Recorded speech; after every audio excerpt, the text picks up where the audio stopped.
उन्होंने कहा तो क्यों नहीं करना इन पर विश्वास। गूंगी अल्फाज से एहसास से बहरी होगी। बजाइए जोरदार तालियां प्रतिमा के लिए। गूंगे अल्फाज से एहसास से बहरी होगी और आँख खुलते ही भरी सर पे दोपहरी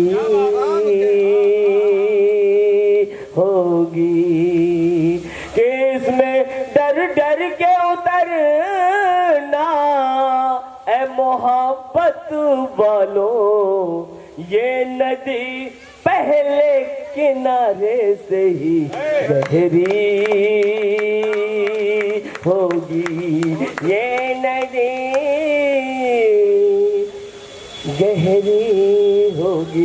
ये साहित्य की नदी, ये साहित्य का मंच और ज्यादा आगे बढ़े और तरक्कियों की ओर चले। मैं हिंदुस्तान के उस बड़े कवि को जिसने न केवल बर्रा को, जिसने न केवल पनकी को बल्कि पूरे कानपुर को हास्य व्यंग में एक नई पहचान दी, तमाम सारे चैनल्स पर, तमाम सारे पैनल्स पर जिसकी उपस्थिति है, मुझे कहने में बहुत ही मैं गौरवान्वित होता हूं कि मेरा छोटा भाई हेमंत पांडे, एक बार जोरदार तालियां उसके लिए बजाएं, वो आए और अपना काव्य पाठ आपको दीजिए।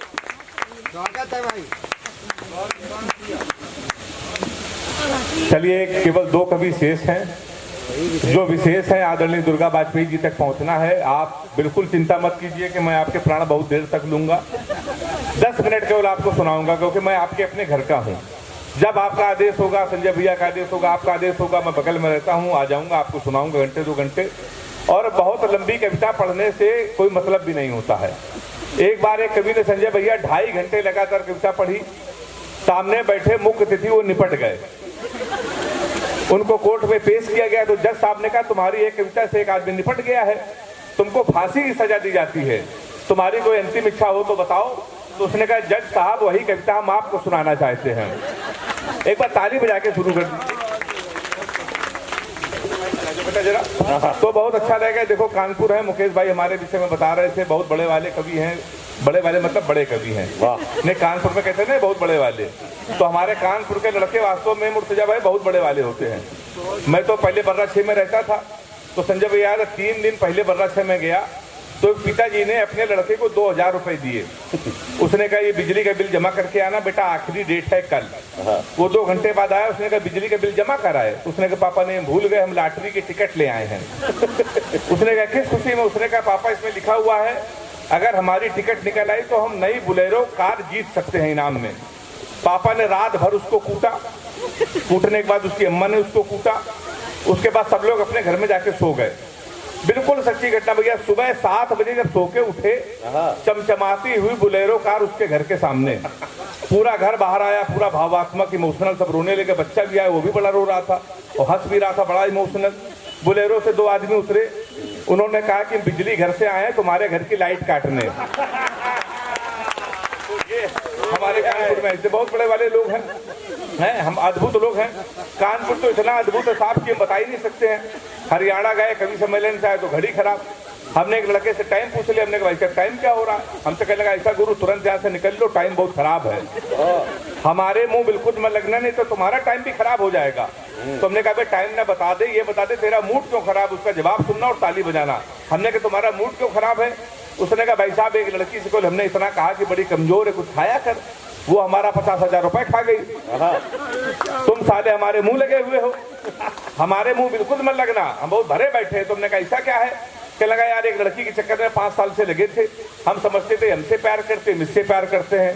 तुमने इसमें हुआ क्या? कहने लगा हुआ कुछ नहीं, हमारे नगर निगम का चुनाव चल रहा है, उसको मिल गई है पार्षद की टिकट। पूरे शहर में होल्डिंग लगी है, युवा दिलों की धड़कन पुष्पा पाल। तुम साले हमसे टाइम पूछ रहे हो? लोग तो नारा लगा रहे हैं, मोहर मारो तान के पुष्पा को पहचान के।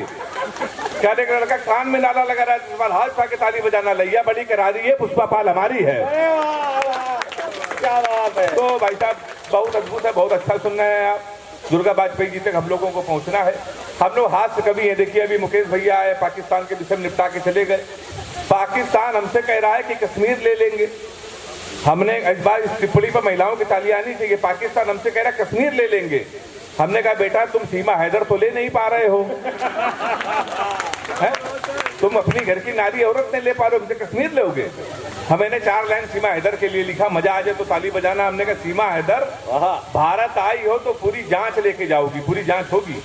सीमा हैदर भारत आई हो तो पूरी जांच लेके जाओगी, अपनी सर पे भारत माता की आंच लेके जाओगी। हमारी सचिन से मिली हो इतना तो तय है, 4 लेके आई थी 5 लेके जाओगी। ये हमारे हम लोग देखो ऐसा ही निपटा देते हैं सबको। बहुत तीर तलवार चलाने की कोई जरूरत नहीं है, कोई मतलब नहीं। अभी नीरज चोपड़ा ने स्वर्ण पदक जीता भाला फेंक के, तो वीर रस के कवि ने कहा भैया यही भाला पाकिस्तान में फेंक दें, पाकिस्तान निपट जाएगा। हमने कहा यार इसमें हिंदुस्तान की बेइज्जती है, भाला इतना बड़ा पाकिस्तान इतना बड़ा। 4 लाइन में मैंने उसको निपटा दिया है। आप बोले कि हाथ कभी भी निपटा सकते हैं तो मुझे मेरा समर्थन करना। हमने कहा कपड़े जिस पे टंगते हैं वो कीली फेंक के मारेंगे, कसी हुई ना मिल पाई तो ढीली फेंक के मारेंगे। जो भाला फेंका नीरज ने वो चीन की खातिर रखा है, पाकिस्तान तुमको तो हम तीली फेंक के मारेंगे। तो हम लोग वैसा वैसा ही निपटा देते हैं, तीली फेंक के मारेंगे। हाँ, जब छोटे से काम हो जाए तो बड़े, हम लोग असल में बिजनेसमैन हैं, बड़े लोग हैं। क्यों संजय भैया, तीली से काम हो जाए तो भाला फेंकने की क्या जरूरत। अच्छा, ये बिजनेस अगर हम लोगों ने किसी से सीखा है तो मोदी जी से सीखा है। मोदी के इतने बड़े बिजनेसमैन पूरे विश्व में कहीं नहीं हो सकते। मैं आपको बता रहा हूँ उदाहरण सहित। अभी मोदी जी ने बुलेट ट्रेन के लिए जापान से 50,000 करोड़ लिए उधार। 50,000 करोड़, भाभी सही बता रहा हूँ, 50,000 करोड़ लिए जापान से बुलेट ट्रेन के लिए। कितने साल के लिए? 50 साल के लिए। बदले में उनको क्या दी? 200 रुपए की गीता। अब 50 साल बाद ना लेने वाला बचा ना देने वाला बचा, बदले में उसको गीता मिली है। फिर जब पोथी पत्रा खोला जाएगा तो हमारे इसे ब्राह्मण को वहां भेजा जाएगा 50 साल बाद। फिर जब हम पन्ना खोलेंगे तो उसमें लिखा रहेगा तू क्या लेके आया था। ताली बजाइए जोरदार। तू क्या लेके जाएगा? व्यर्थ किसके लिए रोता है जो तेरा था ही नहीं। तो हम लोग तो साहब ऐसे हैं, लपेटे में नेताजी में लगातार आता हूँ, नेताओं को लपेटता हूँ। इधर बीजेपी, इधर कांग्रेस। बीजेपी वाले कह रहे हैं कि 5 साल में देश को बदल दिया है, कांग्रेस वाले कह रहे हैं तुमने सत्यानाश कर दिया, कुछ नहीं किया। ये डिबेट हमारे घर पे चली आई है। मान लीजिए पत्नी अगर बीजेपी से है, पति अगर कांग्रेस का है, समाज में मजा आ जाए तो मुझे आशीर्वाद देना। कि बीजेपी से पत्नी बोली जून में चलो, जाने मन जल्दी हनीमून में चलो, अच्छे दिन आ गए हम डांस करेंगे, 5 साल हो गए रोमांस करेंगे। कांग्रेसी पति बोला हाल चलेंगे, जून में ही क्यों साल चलेंगे, जब 15 लाख अकाउंट में आ ही गए हैं, बुलेट ट्रेन से दोनों नैनीताल चलेंगे। तो हम लोग साहब ऐसे निपटा देते हैं। देखिए घड़ी की सुइयां बता रही हैं कि कवि सम्मेलन दुर्गा जी तक पहुंचे। प्यार मोहब्बत की बातें प्रतिमा जी आई, बहुत बढ़िया सुना करके गई। मैं प्यार मोहब्बत की कोई भी कविता आपको नहीं सुनाऊंगा। और मैं प्यार मोहब्बत से साहब इतना दूर रहता हूँ, खासकर लड़कियों से तो इतना दूर रहता हूँ। उसका कारण है, लड़कियों की एक बीमारी होती भाभी जी। किसी लड़की से कोई क्वेश्चन पूछ लो तो इतना उठपटांग जवाब देती हैं। हमने एक लड़की से पूछा, हमने कहा तुम्हारा फेवरेट कलर क्या है? कहने लगी स्टूपिड कहीं के। हमने कहा ये कौन सा कलर है? कहने लगी कोई मैच्योर क्वेश्चन नहीं पूछ सकते। तो हमने पूछा, हमने कहा 0.8 मिलीलीटर सल्फ्यूरिक एसिड को न्यूट्राइज करने के लिए कितने मोल बाइकार्बोनेट की जरूरत पड़ेगी? तब उसने बता रहा हमारा फेवरेट कलर पिंक है। ताली पीछे वाले भी बजाएं जोरदार। तो मैं बहुत दूर रहता हूँ साहब। अच्छा, दूर इसलिए भी रहता हूँ, लड़कियों की एक बीमारी और है। ये बीमारी सही हो तो पूरा सदन ताली बजाना। लड़कियों में बीमारी होती, किसी लड़की को आप गौर से देख लो तो कहेंगी देखो कैसे कुत्ते की तरह देख रहा है, ना देखो तो कहेंगी कुत्ता देख भी नहीं रहा है। हाँ, हमारी भावनाएं मिलती हैं, आपकी सभी ताली बजा रहे हैं आप लोग। तो मैं भाभी जी बहुत दूर रहता हूँ, सही बता रहा हूँ आपको। नहीं, लोग सही कहते हैं संजय भैया नाम में कुछ नहीं रखा, ये बात सच है। मुस्कान नाम था उसका, वो हमारा नुकसान करके चली गई। फिर हम रोशनी नाम की लड़की में शिफ्ट हुए, 2.5 साल उसने भी हमको अंधेरे में रखा। लोग सही कहते हैं नाम में कुछ नहीं रखा। लड़कियों को देखिए अपने बॉयफ्रेंड का नाम मोबाइल में सेव करती हैं, माई हनी बेबी, माई जानू, my darling, my sweetheart. इन लड़कों की मजबूरी देखिए, ये अपनी गर्लफ्रेंड का नाम मोबाइल में सेव करते हैं, पप्पू हलवाई, राशिद प्लम्बर, मुन्ना हवलदार।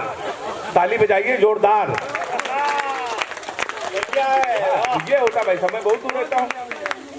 अभी एक पिछले साल मैं दुबई मुशायरे में गया, संजय भैया को मालूम है सबसे बड़ा मुशायरा दुबई में होता है अंदाजे बयां।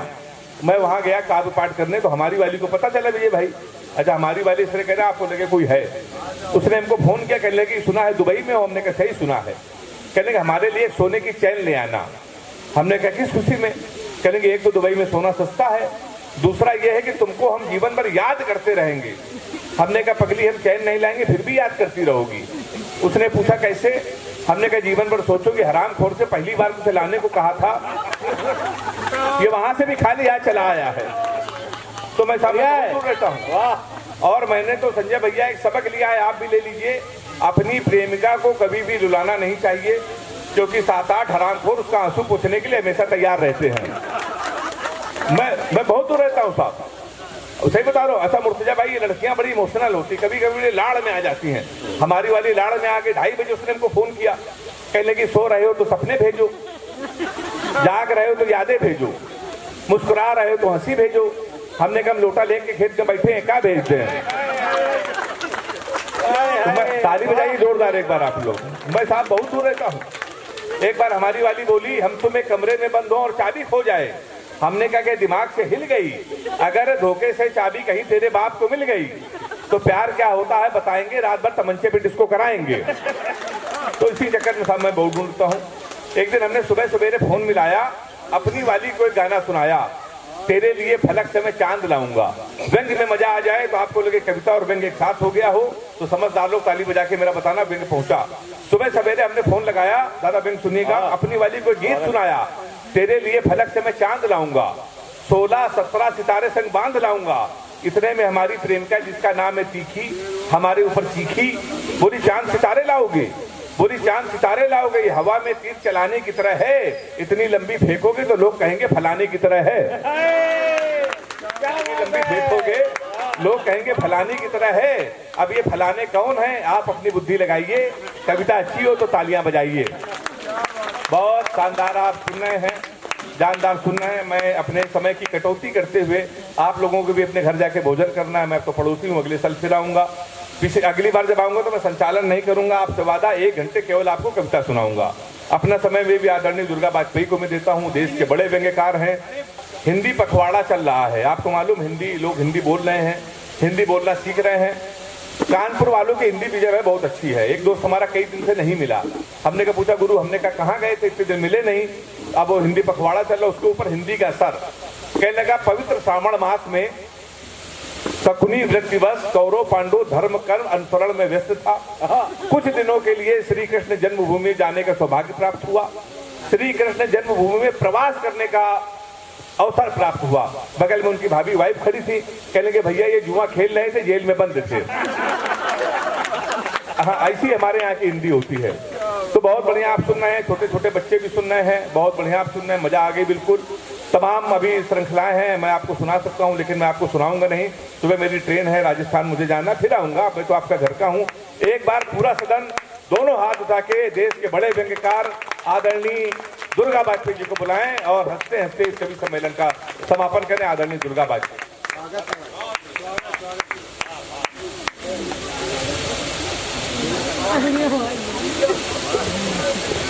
भाई हेमंत भाई के लिए जोरदार ताली। बहुत अच्छा काव्य पाठ उन्होंने अपना किया। गणेश महोत्सव का ये कार्यक्रम एक बार सब लोग, क्योंकि अब बज रहा है 10:30 हमें ख्याल में। आप सुनिए, हंसते हंसते मजा। हाँ नहीं तो मैं कुछ कविताएं आप लोगों के बीच में रखेंगे। एक बार पहले गणेश जी का जयकारा, बोल गणपत बप्पा, बोल गणपत बप्पा। गणेश जी के चरणों पर प्रणाम करता हूँ, इस मंच को प्रणाम करता हूँ और आप सभी लोगों को नाभिकी प्रणाम करता हूँ। नाभिकी मेरे मित्र ने कहा ये नाभिकी प्रणाम क्या होता है? हमने कहा भाई साहब, पहले के जमाने में आदमी पैर के अंगूठे को छूता था और अपने मस्तक पे लगाता था। बिल्कुल सही बात बताए तो जोर समर्थन चाहिए आपका। पहले आदमी पैर के अंगूठे को छूता था, अपने मस्तक पर लगाता था, अब गांठ को छू लेता है और अपने सीने पे लगा लेता है और कहता भैया प्रणाम। अब आगे आने वाले समय में आदमी सामने वाले की तोंदी नाभि को छू के अपने तोंदी में लगा लेगा और कहेगा भैया प्रणाम। अरे यार आदमी झुकना नहीं चाहता। अच्छा झुके भी क्यों? अगर वो बहुत सम्मान में आपके पैर छूने के लिए झुके तो कहो उसका 40,000 का मोबाइल का नरियम गिर जाए। क्यों झुके? सही झुके क्यों आदमी? और अगर ज्यादा सम्मान में झुके तो फास्ट फूड के इस युग में प्यास बुझाए थम्स अप बियर और आप कह रहे हो हैप्पी न्यू ईयर। अच्छा वाह। रेडीमेड का जमाना है। वो कहो ज्यादा झुक जाए, कहो पैंट के बीच के पीछे से आवाज आ जाए। स्थितियाँ ऐसी ऐसी हो सकती हैं। मैं क्योंकि बहुत ज़्यादा समय इसलिए भी नहीं लूँगा, रात बहुत ज़्यादा है, मैं सीधे सीधे आपके सामने 2 कविताएं प्रस्तुत कर रहा हूँ, सुनिएगा। मंच का भी मैं ध्यान चाहूँगा, सुनिएगा। अभी 4 दिन पहले इंडिया अपना जो है ना वो एशिया कप में लंका से बिल्कुल जीता है। अब ये चूंकि ये पर्व, ये जैसे त्यौहार चलेंगे, ऐसे ऐसे ये क्रिकेट का भी त्यौहार चलेगा। अब विश्व कप शुरू होगा, विश्व कप शुरू होगा 2020, वो चलता रहेगा 2-3 महीने तक। तो ये पूरा देश त्योहार में और क्रिकेट में ये व्यस्त रहेगा। सही बात है। अब ये चूंकि जब इतना व्यस्त रहेगा क्रिकेट में, तो क्रिकेट में 2023 चल रहा है, ये 21वीं सदी, यानी इसके बाद, यानी 77 साल बाद क्रिकेट का क्या स्वरूप होगा, एक कल्पना शक्ति के माध्यम से मैं कविता को आपको दे रहा हूं, सुनिएगा। 21वीं सदी बाद क्रिकेट का खेल एक धर्म होगा। अच्छा। खिलाड़ियों के नाम का व्रत ही हर स्त्री पुरुष का कर्म होगा। अच्छा। बद्रीनाथ, अमरनाथ, केदारनाथ जैसे तीर्थ स्थलों के समान ही ग्रीन पार्क, वानखेड़े स्टेडियम भी धार्मिक स्थल होगा। अच्छी बात है। पूजा पिच की होगी, आरती वर्ल्ड कप की कमेंट्री और पुजारी थर्ड अंपायर होगा। अच्छा है, वाह। भक्तों के हाथ में तब फूल नहीं गेंद होगा। 77 साल बाद केडी हाकारी लिख गए हैं, पानी तो होगा नहीं, लिख गए हैं कि एक बाल्टी पानी के लिए युद्ध छिड़ी, लिख ले वेखा पार्टी माँ, अखो समर से बिल भोंके रहो तुम भारत माँ की छाती माँ। पानी की बड़ी किल्लत हो गई। तब भक्तों के हाथ में फूल नहीं गेंद होगा। हिंदू, मुस्लिम, सिख, ईसाई एक खून के होंगे भाई। तब कोई धर्म अलग नहीं होगा, ना किसी का भगवान और ना किसी का खुदा होगा। तब धर्मोन्माद न होगा, मंदिर मस्जिद विवाद न होगा। लड़कियां भी धार्मिक स्थल पर जाएंगी। अपनी शादी का निर्णय पिता से नहीं थर्ड अंपायर से कराएंगी। अच्छा है, अच्छा विषय है। मन्नतें मानेंगी और गेंद चढ़ाएंगी। जो स्त्री सचिन तेंदुलकर का जाप कराएगी वो ससुराल में सम्मान पाएगी। अरे यार बढ़िया किस्सा ला। गांगुली के व्रत का ये नतीजा होगा, व्रत बिल्कुल तीजा की तरह होगा। अभी हम लोगों ने कल मनाया है, व्रत बिल्कुल तीजा की तरह होगा। व्रत की आस्था कुछ ही दिनों में रंगत दिखलाएगी। तिरस्कृत बहू फिर ससुराल लौट जाएगी। अच्छा है, वाह। ऐसे अलग अलग खिलाड़ियों के अलग अलग व्रत होंगे। अभी तक पढ़ते हैं लोग रामायण वाल्मीकि की, फिर पढ़ेंगे लोग क्रिकेटा मायण जिसके रचयिता सुनील गावस्कर होंगे। वाह आए। जब भक्तगण दर्शन के लिए जाएंगे तो क्रिकेटा मायण की पंक्तियां कुछ इस तरह से गाएंगे कि ग्रीन पार्क मैदान में भाई दर्शकन की भीड़, एम्पायरा के टास करावे जीत हार तकदीर। अच्छा। ओपनिंग पहले रोहित शर्मा की ना, उनका साथ शुभम गिल जीना।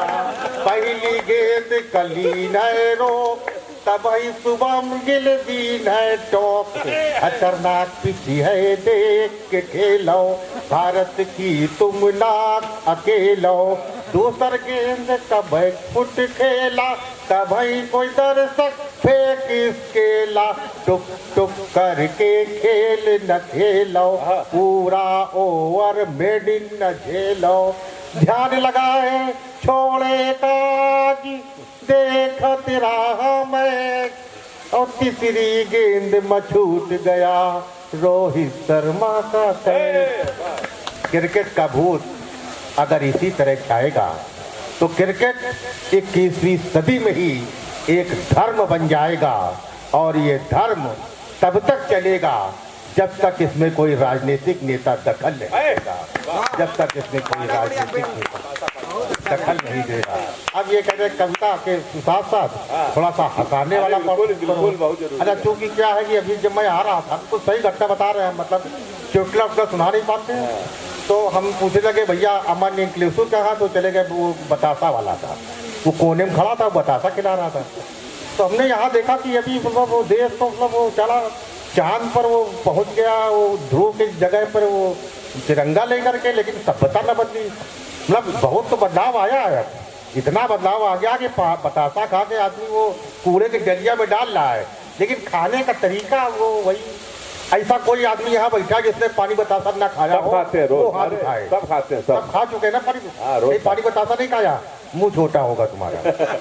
नहीं ऐसा होता है कभी कभी, मुंह जिसने खुलता बड़ा तो नहीं खा पाते आदमी, तो इसे सब खाए होंगे पानी बतासा। तो खाने का तरीका क्या हमने देखा अभी, जैसे आप भाई साहब पति पत्नी और 2 बच्चे बतासा खाने गए, वो चाहे डॉक्टर हो, इंजीनियर हो, वैज्ञानिक हो, कितना भी पढ़ा लिखा हो, अगर वो मतलब बतासा खाने खाता जरूर है, वो गया तो बतासा वाला क्या करेगा, सबको एक दुन्ना दे देगा। अब वो दुन्ना चारों प्राणी मतलब पति पत्नी और 2 बच्चे साथ में है माना, वो चारों प्राणी दुन्ना लेकर के बतासा वाले के सामने भिखारी की तरह से खड़े रहते हैं। नहीं मजा आ रहा हो तो ताली है। अब वो क्या भैया कि पहले वाले दे दिया खा लिया, दूसरे वाले दिया खा लिया, तीसरे वाले दिया खा लिया, चौथे वाले दिया खा लिया, पहले वाला पहले खा के फिर ऐसे खड़ा। हमने उसको बताया आप लोग भी सुन लो, अच्छे मतलब फ्लैट रेट में आने के बाद थोड़ा सा संस्कार खाने का होना चाहिए। हमने बताया कि बतासा पहला मिल जाए खा लो और हाथ नीचे कर लो। अपने दोस्त को होता जब बतासे का नंबर आए तब डंडा उठाओ, अब एक खा लियो फिर भिखारी तरह खड़े हो, मालूम है 5वां नंबर आएगा लेकिन नहीं खड़े। तो हमारे दोस्त ने ऐसे ही किया, उसने बतासा खा लिया, हाथ नीचे कर लिया। बाद में हमको मिला भैया दुर्गा यार तुम बहुत बदतमीज आदमी हो। हम कहा क्यों? कहा भैया, बोले यार तुमने कहा था बतासा खा के हाथ नीचे कर लेना, हमने हाथ नीचे कर लिया और बारात का मौसम था, वो सारा पानी हमने पैंट में गिर गया यार, सब वो सारा खराब हो गया पैंट हमारा। हमने कहा यार तुम भी वही बेवकूफ आदमी हो, तुमको बतासा खा लो और जो दुन्ना पानी है वो सुड़क लो, उसके बाद हाथ नीचे करो। ताली का चोर है, इसके बाद मत बतासा खाओ। ऐसी दशा है आदमी क्या है, मतलब